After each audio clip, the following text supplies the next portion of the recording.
Last question for you, and it's a bit of a meaty one. We're obviously going to see Tyson Fury back in action against Otto Warling next week.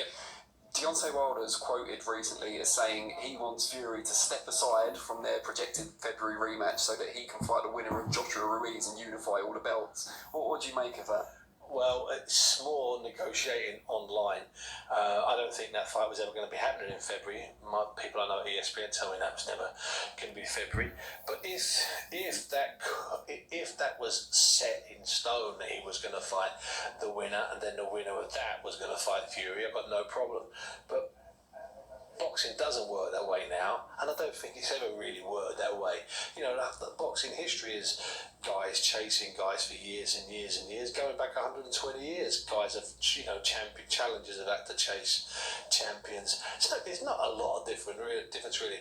So really, I'm going to say I don't want that. I want to get every fight that can be made. Not well, if he does this and she says this and he does that, then he might fight him. No. If Fury can fight Wilder, get it done. Joshua's going to fight Ruiz, get it done. Get everything done and then see where we go, instead of trying to be clever, because trying to be clever hasn't worked. You know, we forget that Joshua and Ruiz were world champions together for something like 39 months, 3 and a bit years, and they never fought. Sorry, Joshua and Wilder, were world champions together for something like 3.5 years, 39 months or whatever. That's too long. It didn't happen then. Just if we can get Wilder in with Fury, get that one done. I wanted to see it in May, we all did. Get that one done. Get Ruiz in with Joshua, and then we'll see where we are. Let's have another chat in April and see. There you have it. That was words from Steve Bunce. Steve Bunce confirmed from sources from ESPN that the fight between Deontay Wilder and Tyson Fury really wasn't going to happen anyway. If you look at the fact that Deontay Wilder supposedly are supposed to fight Luis Ortiz in late November, then turn around in February and fight Tyson Fury was kind of unrealistic anyway, you know. And actually, that's just a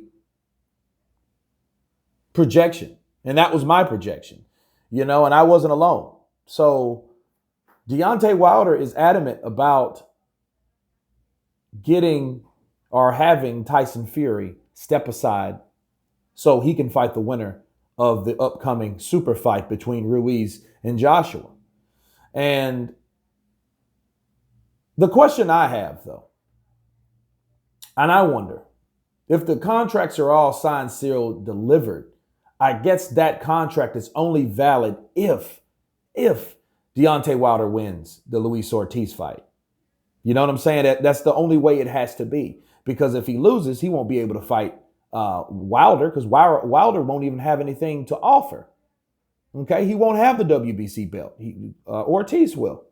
Right? So, you know, I'm just wondering how these contracts work. Now Deontay Wilder is offering a suggestion to Tyson Fury. And now we found out that this fight really wasn't even going to happen. So it's like, okay. And if it's going to happen, it wouldn't happen in February. It would be pushed. But then there's another problem, the WBC and the mandatory spot for White, which he had that mandatory spot. So there's a lot of things that we're looking at. And that has to be fulfilled by a certain time. But we have to see what the B sample comes back as.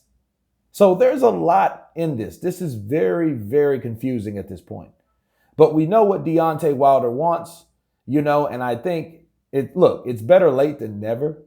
But at the end of the day, I think they should learn to think ahead, you know. But I understand how people make mistakes. I understand that, you know, when you have mismanagement like that, like Deontay Wilder has, this is what you will get. Okay. Now you have everyone backtracking. Now you have everyone saying, you know what, maybe that wasn't a good idea to fight Fury again. Or right now. Maybe we'll fight Fury on down the line if I feel I already knocked him out. So a lot of these things have came about, but it's due to one person losing multiple titles and it's going to another person. So now the possibilities are split. Okay, there's a two-way road. Now we can go here or we can go there. It's not just Joshua anymore. Now it's Joshua and Ruiz.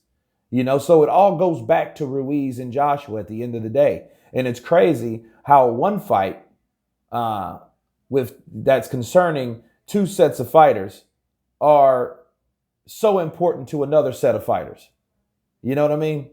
But anyway, those were words of Steve Bunce. You guys tell me what you think about this situation. Of course, please subscribe. And you guys been Counterpunch. Peace.